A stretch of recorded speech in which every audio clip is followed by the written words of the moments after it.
5 আগস্টের পর থেকে বাংলাদেশ এবং ভারতের সম্পর্কের মধ্যে দূরত্ব বেড়েছে, যা ইতিহাসের অন্যতম তিক্ত পর্যায়ে পৌঁছেছে।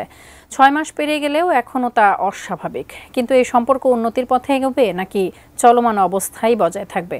বিস্তারিত জানাচ্ছেন আরিফ হাসান। গত বছরের 5 আগস্টে শেখ হাসিনার পতনের পরপরই ভারত বাংলাদেশের দূরত্ব সামনে আসে। বাংলাদেশের অন্তর্বর্তীকালীন সরকারকে সহায়তার বদলে একের পর এক কূটনৈতিক চাপ সৃষ্টি করতে থাকে ভারত। কখনো কথিত সংখ্যালঘু নির্যাতন ইস্যু, আবার কখনো বা সীমান্তে অস্থিরতা সৃষ্টি।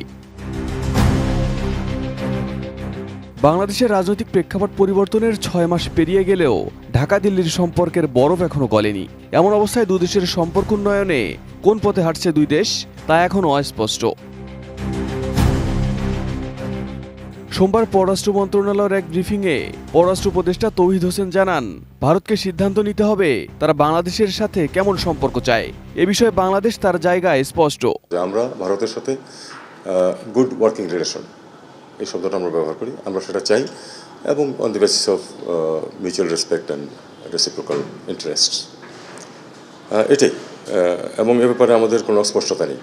এদিকে ভারতের পররাষ্ট্রমন্ত্রী এস জয়শঙ্কর একই কথা বলেছেন। তিনিও জানান, বাংলাদেশকে সিদ্ধান্ত নিতে হবে তারা নয়াদিল্লির সঙ্গে কোন ধরনের সম্পর্ক চায়।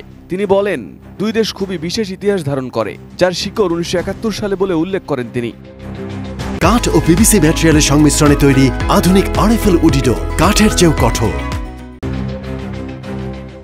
জয়শঙ্কর বলেন, ভারত ঢাকাকে খুবই স্পষ্ট একটি ইঙ্গিত দিয়েছে।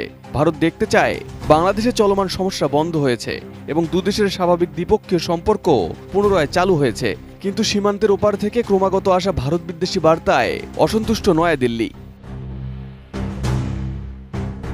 বক্তব্যে ভারতের জন্য খুব সমস্যাজনক দুটি বিষয় তুলে ধরেছেন জয়শঙ্কর। প্রথমে বাংলাদেশের সংখ্যালঘুদের উপর হামলা নিয়ে আবার উদ্বেগ জানান তিনি।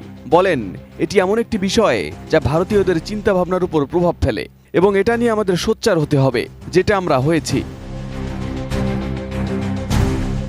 এদিকে পররাষ্ট্র উপদেষ্টা বলেন, ভারতের সংখ্যালঘু যেমন বাংলাদেশের ইস্যু না, ঠিক তেমন বাংলাদেশের সংখ্যালঘু ভারতের ইস্যু না। এসব ইস্যুতে ভারতীয় মিডিয়া প্রোপাগান্ডামূলক সংবাদ ছড়াচ্ছে।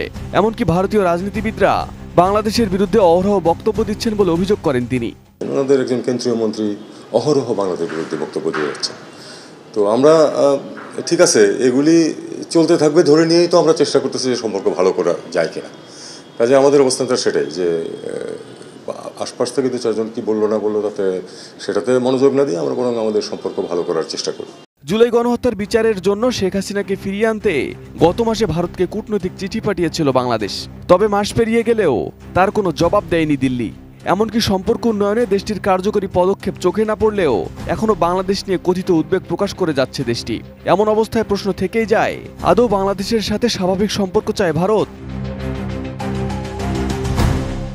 Arif Hasan, ATN news.